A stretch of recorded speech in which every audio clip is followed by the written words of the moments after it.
Welcome to Sweet Tea Channeling. I'm Debbie Pokornik, and with me is my dear friend, co-host, and our gifted channeler, Susan Hoskins. Today's episode is a sweet tea treat, where we pull a nugget from a previous channeling and play with it in the stream of consciousness to see what new pictures might arise. This helps us more fully understand, live, and anchor the message here on Earth into a new reality that we have lovingly named Hoomadhi. We have already opened sacred space for us all. However, we suggest that you take a moment to center and ground yourself, then call in your guides to assist you in finding whatever resonates best for you on today's adventure together. All right, so today's nugget. It is not up to you to convince anyone of anything. Your only task is to fulfill your own soul's purpose, your own reason for being here. How freeing is that? Yes, it's like this huge weight just lifts off you and floats away because it is not our job to live anybody else's life, no matter how much we might think that we know what's best for them. So true. And we have no idea. Heck, we can barely figure out our own soul's purpose. It comes in glimpses, but we have Mhm. no idea what other people are going through, what their purpose is, or even what their challenges and perspective Mhm. consists of. So, yeah, that's an old mindset to think we have to convince somebody to believe us to be right, to Yes. get it. It's a whole different thing when you're just seeking to find that common ground of understanding. Absolutely. Especially when you consider that there are a lot of people that are here to help us grow. They're not Mhm. here to be our best friend. They're not here to think just like us, or to even treat us well. They are here to push us to find our edges and to grow beyond our edges. And so what we decide is right or wrong means we would say they are wrong. Meanwhile, they're doing exactly what they came here to do. Do. Oh, I love that. I do too, but I don't love it in the moment when it's happening to me. Well, no, I don't either. Yeah, it's a little uncomfortable.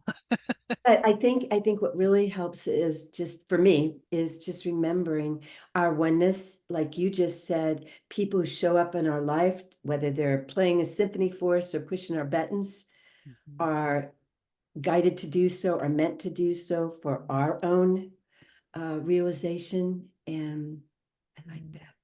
Can you imagine how much energy we would free up if we didn't take anything personally, Mhm. but instead we truly understood everybody is just doing the best they can with what they know, with what they're here for, with what skills they have for that moment in time?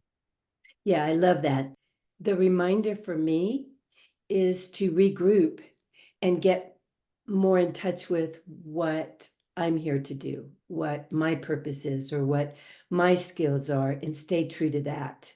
Mm, That's that part of the equation about we don't have to convince anybody of anything. We just have to be true to us.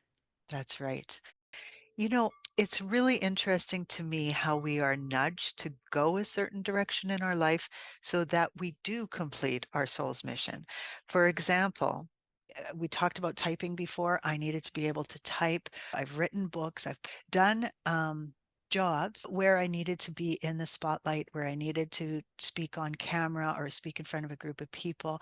Those were all things that now feel like they're important to Humadi. Oh, absolutely.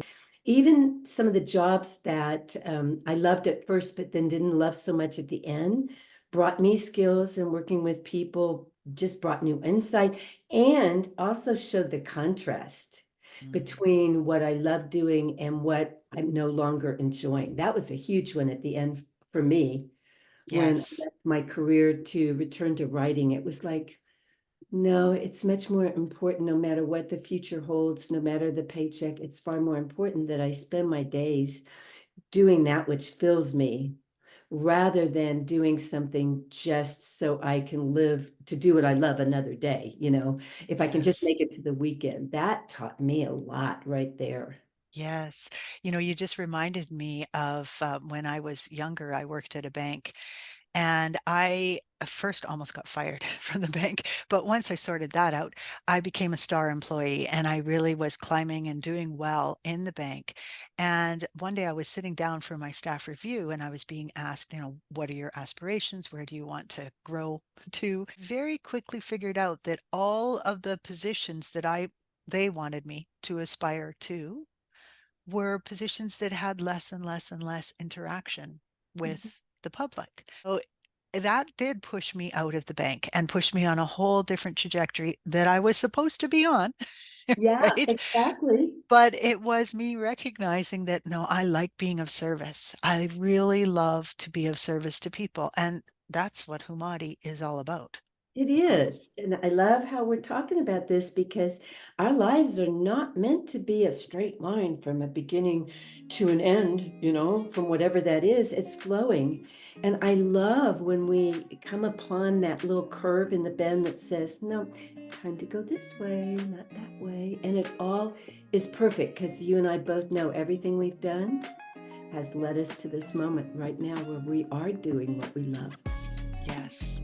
And even that, if people read our Whom story, then they know that even that we had no idea that we were meant to do this. We just knew we were meant to do something together.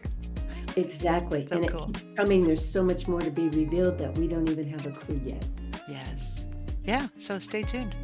Yeah. Ready to join us live on these calls? Send us an email at info.hoomadhi, that's HOOMADHI @gmail.com. We'd love to have you play with us.